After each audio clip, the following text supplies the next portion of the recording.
والسلام ہے۔ حضرت اسحاق حضرت یعقوب کے والد ہیں اور حضرت یعقوب حضرت یوسف علیہ السلام کے والد ہیں۔ پھر اس طرح بنی اسرائیل کا جو ایک لمبا سلسلہ چلتا ہے تو پورے بنی اسرائیل میں جتنے انبیاء آتے ہیں ان سب کا نسب حضرت اسحاق سے جڑ کر کے اور مسلمان بھی ابو الانبیاء مانتے۔ حضرت کو بڑھاپے کے عالم میں جبکہ آپ کی عمر 80 سے بھی تجاوز کر چکی تھی، یعنی بڑھاپے کے عالم میں آپ کو ایک اولاد نصیب ہوتی ہے۔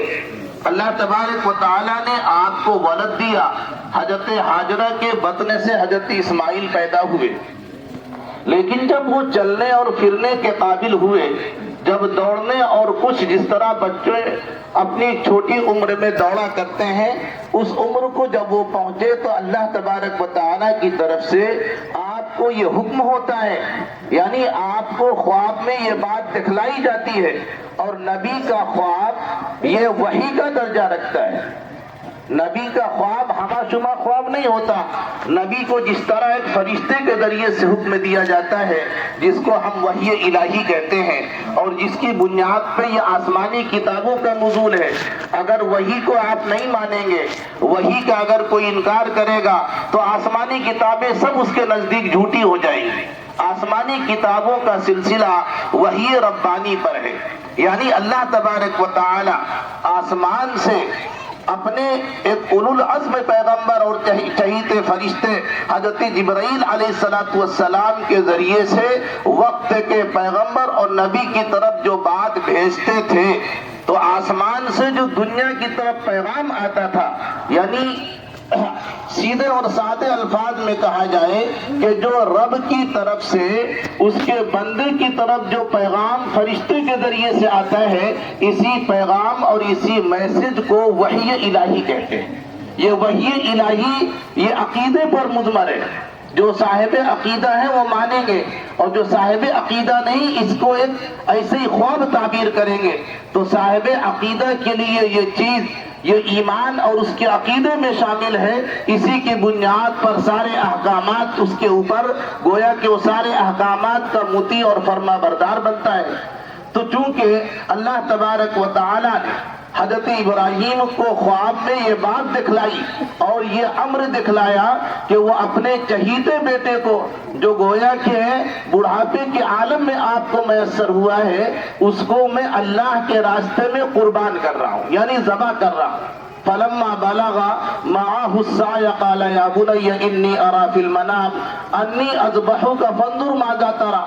قرآن کہتا ہے کہ جب وہ دوڑنے کے قابل ہو گئے، یعنی حضرت اسماعیل چلنے کے قابل ہو گئے، فلما بلغ معه السعي قال يا بني اني ارى في المنام، تو حضرت ابراہیم نے فرمایا کہ اے میرے بیٹے، چھوٹے سے بیٹے کو بنیا، جیسا کہ ہم اپنی زبان میں چھوٹے بچوں کو بیٹا بٹیا ایسا بولتے ہیں، تو عربی میں بنیا کہا جاتا ہے، اے میرے چھوٹے بیٹے، ننھے بیٹے، یعنی لفظ ہر لفظ میں گویا کہ ایک شفقت پیدری چھلک رہی ہے۔ ایسا نہیں ہے کہ شفقت نہیں ہے، ایک باپ کی جو ایک اولاد سے شفقت اور محبت ہوا کرتی ہے، قرآن کے ہر لفظ میں یہ چیزیں گویا کہ ہمیں اشارہ کرتی ہیں۔ کہنے کو قرآن یا بنی کہہ سکتا تھا، اے میرے بیٹے، یا اولادی کہہ سکتے تھے، اے میرے اولاد، لیکن قرآن نے ہمیں یہاں بھی اشارہ کیا یا بنیا، یعنی کتنا ایک شفقت والا بھرا ہوا الفاظ ہے۔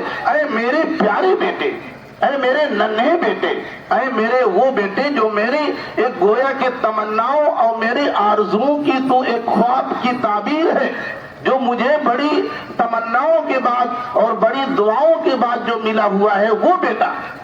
ایسا نہیں ہے کہ قرآن کہے کہ اے میرے بیٹے، اے میری اولاد، نہیں، میری جس سے گویا کہ ایک شفقت و محبت اس طریقے کی، اس درجے کی ہے جو ایک باپ کو اپنے ننھے اور ایک لوتے بیٹے سے ہوتی ہے، اس سے کہیں زیادہ پیار و محبت والا باپ اپنے پیارے بیٹے سے کہہ رہا ہے، اے میرے بیٹے، یا بنی انی ارا فی المنام، کیا حکم ہے، اے بیٹے، اے میرے ننھے سے لاڈلے، اے میرے چاند کے ٹکڑے، اے میرے جگر پارے، میں تجھے دیکھتا ہوں کہ میں تجھے ذبح کر رہا ہوں، میں تجھے ذبح کر رہا ہوں۔ ذرا ایک طرف قرآن کا یہ لفظ دیکھیے کہ پیار سے بھرا ہوا، شفقت سے ٹپک دوڑتا ہوا لفظ آتا ہے، میرے پیارے، میرے دلارے، چاند کے ٹکڑے، جگر پارے، میں تجھے دیکھتا ہوں کہ میں اپنے ہاتھوں سے تجھے ذبح کر رہا ہوں۔ یہ کیا ہے؟ حکم ربانی ہے، میرے رب کا حکم آیا ہے۔ بیٹے کی طرف سے حکم آتا ہے، یا بنی انی ارا فی المنام انی اذبحک فانظر ماذا تری قال یا ابت افعل ما تؤمر۔ اس ننھے سے بیٹے نے، جگر پارے نے کیا کہا؟ کہنے کو کہہ سکتے تھے، اے ابا آپ سٹھیا گئے کیا؟ آپ کو 60 سال کی عمر کے بعد آپ کا ذہن کام نہیں کرتا کیا؟ آج کی اولاد تو یہی جواب دے گی اور دیتی ہے۔ آج ہماری اور آپ کی اولاد کو ذرا ہم کمپیئر کریں، ہم ذرا تربیت کے اس سانچے کو دیکھیں کہ تربیت کا سانچہ انبیاء کے ہاں کیا ہوتا تھا اور ہمارے یہاں تربیت کا سانچہ کیا ہے۔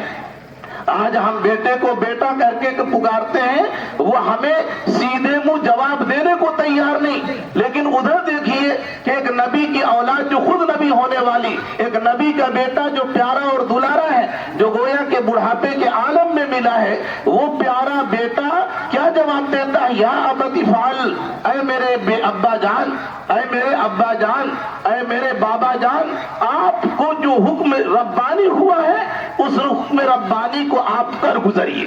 آج ہم اپنے بیٹے کو کہیں، اے بیٹا فجر کا وقت ہوا، چل نماز پڑھنے، کہتے مجھے نیند لگی ہے، مجھے سونے دیا جائے۔ اگر تھوڑا سا برہم ہوتا ہے تو ہم خود ہی خاموش ہو کر کے مسجد جاتے ہیں اور اسے جانے پہ مجبور نہیں کرتے۔ میں پوری بات اپنی طرف لیتا ہوں، میں خود اپنی بات کرتا ہوں، میں آپ کو مخاطب نہیں کرتا اس مسئلے میں۔ میں اپنے معاشرے کی طرف پہلے گنہگار اپنے کو سمجھتے ہوئے کہتا ہوں کہ آج ہم اپنے بیٹے کو کہتے ہیں کہ اے بیٹا فجر کا وقت ہے، کڑکڑاتی ہوئی سردی ہے، اس سردی میں اٹھو۔ اور یہ حکم ربانی، یہ حکم ربانی جیسا کہ حضرت ابراہیم کو قربانی ایک ذبح کرنے کا حکم ہوا، وہ تو ایک واجب درجے کی چیز تھی، یہ ایک فرض الہی ہے۔ یہ اللہ کی طرف سے پیارے نبی جناب محمد رسول اللہ صلی اللہ علیہ وسلم پر، ہر مومن مرد اور عورت پر 5 وقت کی نماز معراج میں فرض کی گئی تھی۔ یہ تو اہمیت میں زیادہ ہی بڑی ہوئی چیز ہے، وہ تو سال میں ایک بار کرنے کا عمل ہے، یہ تو روز آنا کرنے والا عمل ہے۔ لیکن ذرا ہم بتائیں، ہم جب کسی کو اپنے بیٹے کو یا اپنے ماتحت کو کہتے اٹھو، یہ سردی کا زمانہ ہے، فجر کی نماز پڑھو، ہمیں کیا جواب ملتا ہے؟ لیکن ادھر دیکھیے کہ وہ قربان ہونا ہے، ایسا نہیں کہ نماز پڑھ کے 10 منٹ میں واپس آ جائیں گے پھر دوسرے کاموں میں لگ جائیں گے۔ نہیں نہیں، قربانی کا مطلب کیا ہے؟ تجھے ذبح کر رہا ہوں، یعنی آج کے بعد تیری زندگی کا خاتمہ ہو جائے گا، آج کے بعد تو دنیا میں نہیں رہے گا، آج کے بعد تجھے گویا کہ نیست نابود کر دوں گا، یہ میں کہہ رہا ہوں۔ لیکن اس بیٹے کا جواب سنیے، یا ابت افعل ما تؤمر، اے میرے ابا جان، اے میرے بابا جان، آپ کو جو حکم الہی ہوا ہے آپ اس حکم الہی کو کر گزریے۔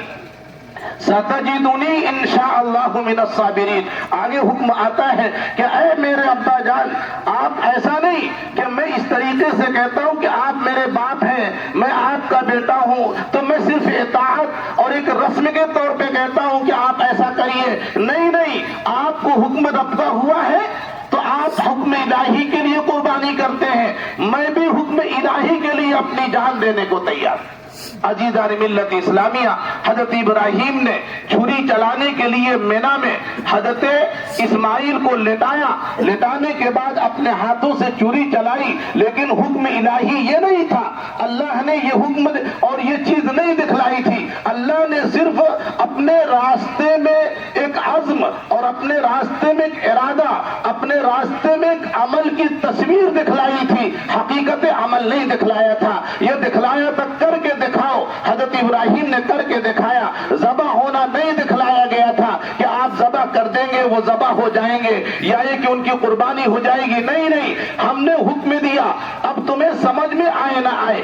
آج یہی ہے اہل ایمان، یہی ایمان کہلاتا ہے کہ اسے کوئی امر اللہ کا سمجھ میں آئے نہ آئے۔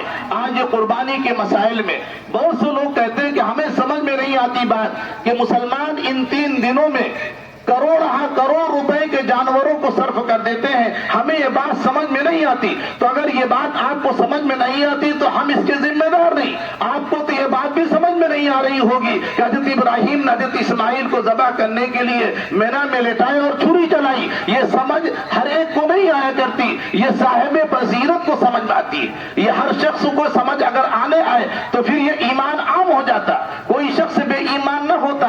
ایمان اور غیر ایمان کے لیے حد فاصل یہی ہے کہ جو بغیر سمجھے, بغیر اپنے عقل کا استعمال کیے ہوئے, بغیر دیکھے جن چیزوں کو اپنے نبی کی باتوں کو مانتا ہے, قرآن کی باتوں کو مانتا ہے, وہ صاحب ایمان کہلاتا ہے. اور جو دیکھنے کا انتظار کرتا ہے, جو تجربے کی بات کرتا ہے کہ تجربہ ایسا ہوگا کہ نہیں ہوگا, یا میں دیکھ لوں گا تو پھر ایسا کروں گا, وہ صاحب ایمان نہیں کہلاتا.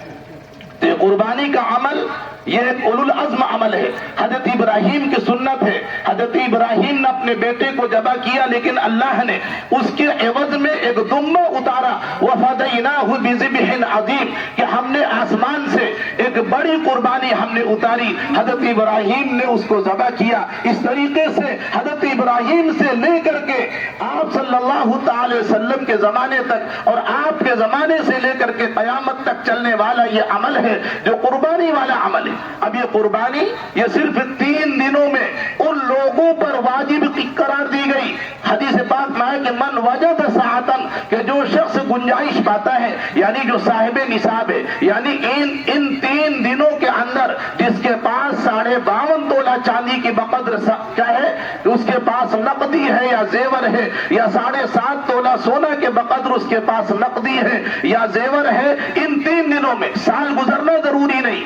زکات میں تو سال کا گزرنا ضروری ہے. ایک آدمی کے پاس اتنا مال رہے اور سال گزر جائے تو زکات دینا ہے, لیکن قربانی کے لیے سال گزرنا نہیں. فرض کر لو کل تک میرے پاس نہیں تھا, لیکن آج میرے پاس اتنا مال آیا, میرے اوپر قربانی واجب ہو گئی. لہذا جو شخص قربانی کی وسعت پائے پھر اس کے باوجود بھی قربانی نہیں کرتا, تو اللہ کے رسول نے بڑی وعید فرمائی ہے, ناراضگی کا اظہار فرمایا کہ فلا یقربن مصلانا, وہ ہماری عیدگاہ ہی میں نہ آئے. نماز پڑھنے سے کیا ہوگا, وہ ہماری عیدگاہ میں آ کر کے شریک نہ ہو, کیونکہ وہ جو واجب امر ہے, جو گویا کہ ایک شعار اسلام ہے, کہ جو جس کے بارے میں فرمایا کہ قربانی کا خون زمین پہ گرنے نہیں پڑتا, کہ اللہ تبارک و تعالی صاحب قربانی کی مغفرت فرما دیتا ہے. فرمایا کہ جانور میں جتنے بال ہوتے ہیں, ہر بال کے عوض میں اللہ تبارک و تعالی صاحب قربانی کو نیکیاں عطا فرماتے ہیں. تو یہ عمل,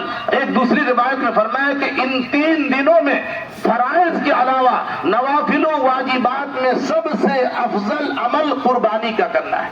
جناب محمد رسول اللہ صلی اللہ علیہ وسلم نے تو اپنی طرف سے بھی فرمایا, پوری امت کی طرف سے فرمایا, اور آپ نے اپنی عمر کے بقدر 1 سال تو آپ نے 63 قربانیاں فرمائی تھی, کیونکہ آپ کی 63 سال کی عمر تھی, آپ نے 63 قربانیاں عطا فرمائی. اس لیے قربانی کے عمل کو جو صاحب حیثیت ہے, جو صاحب استطاعت ہے, ان پر واجب ہے. اس پہ ایسا نہیں کہ گھر میں خاندان میں ایک آدمی کر لے سب کی طرف سے ادا ہو جائے, نہیں. اگر ہمارے جوائنٹ فیملی میں ہر ایک گویا کہ الگ الگ اپنے مال کا مالک ہے اور وہ صاحب نصاب پہنچتا ہے. ایک گھر میں ایسا بھی ہو سکتا ہے کہ مرد الگ مالک ہے, عورت الگ مالک ہے, اس کے پاس نصاب الگ ہے, اس کے پاس نصاب الگ ہے, تو اپنی ملکیت ہے, تو دونوں پہ قربانی واجب ہو.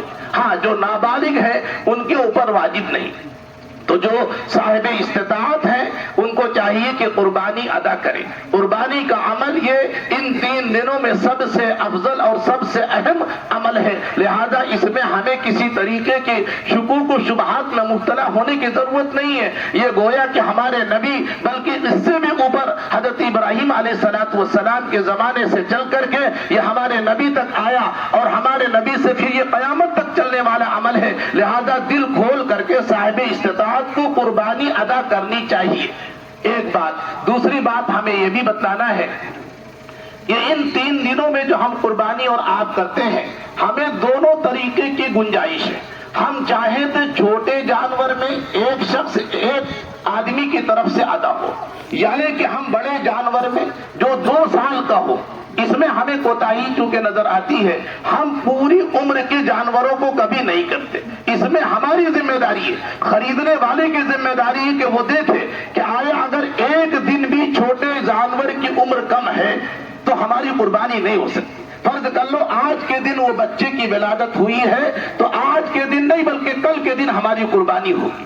اگر اس سے بعد میں اگر ہوا 3 دن گزر جانے کے بعد کوئی بکری یا بکرا پیدا ہوتا ہے تو پھر اس کی قربانی نہیں ہو سکتی ہے۔ لہذا جس طریقے سے ہم دوسرے عیوب کو دیکھتے ہیں کہ مطلب یہ سینگ نہیں ٹوٹا ہونا چاہیے تو پھر اس کے دانت نہیں ٹوٹے ہونے چاہیے، لنگڑا نہیں ہونا چاہیے، جس طرح یہ دیکھتے ہیں اس طرح یہ بھی ہمیں دیکھنا ہے کہ اس کی عمر پوری ہونا چاہیے۔ بڑے میں 2 سال پورا، دانتوں کا ہونا کوئی ضروری نہیں کہ لوگ کہتے ہیں 2 دانت ہو گئے تو ایسا ہوگا، نہیں، عمر پوری ہے، دانت کبھی ہو بھی سکتے ہیں کبھی نہیں بھی ہو سکتے، معیار ہے عمر کا ہونا، پوری عمر کی قربانی کریں گے تو یہ فریضہ ادا ہوگا۔ اگر اس میں ہم نے کوتاہی کی تو گویا کہ وہ ہماری طرف سے صدقہ تو بن سکتا ہے لیکن واجب قربانی ہماری ادا نہیں ہو سکتی، اس لیے قربانی کرنے والی کی ذمہ داری ہے، کیونکہ ہم اپنی طرف سے کرنا چاہتے ہیں، جس طرح ہم اپنی دوسری عبادتوں میں خود ذمہ دار ہیں اس طریقے سے ہم قربانی کے عمل کے کرنے میں بھی ہم خود ذمہ دار ہیں۔ ایک تیسری بات اور بتائے دیتے ہیں، بھئی قربانی سے متعلق سوال بار بار آتا ہے کہ جو شخص قربانی کرنے کا ارادہ کرتا ہے اس کو چاہیے کہ جیسے ہی چاند نکل آئے تو اپنے ناخون اور بالوں کو نہ تراشے۔ لوگ کہتے ہیں کوئی ضروری نہیں، ایسا نہیں، حدیث پاک میں آیا ہے، اللہ کے رسول نے فرمایا کہ جو شخص چاہتا ہے کہ قربانی کرے وہ اپنے بال اور ناخون کو نہ تراشے، کیونکہ یہ مشابہت ہے حاجیوں کی، یہ مشابہت ہے حجاج کرام کی، اور مشابہت پہ بھی اللہ تبارک و تعالیٰ عنایت فرماتے ہیں کہ تیرے دربار میں یا رب شباہت لے کے آیا ہوں۔ وہ حقیقت یہی ہے کہ بھائی ہوتا یہ ہے کہ ہم کہ ان کی شباہت اختیار کرتے ہیں تو تیرے دربار میں یا رب شباہت لے کے آیا ہوں، حقیقت اس کو تو کر دے، میں صورت لے کے آیا ہوں۔ کبھی صورت کو اللہ تبارک و تعالی حقیقت بناتے ہیں، اس لیے اس کو ایسا نہیں کہ ایک معمولی عمل نہیں سمجھنا، جو صاحب قربانی ہے وہ اس پر بھی عمل کیا کریں کہ گویا کہ ہم جب قربانی کا ارادہ کریں گے تو ہم اپنے بعد 10 دن میں کیا ہمیں الجھن کی بات ہے، کیا پریشانی کی بات ہے، لہذا بال اور ناخون تراشنے سے پرہیز کریں۔ دعا کریے کہ اللہ تبارک و تعالی عمل کی توفیق نصیب فرمائے۔ وقت تھوڑا زیادہ ہوا، معذرت کرتے ہیں، لہذا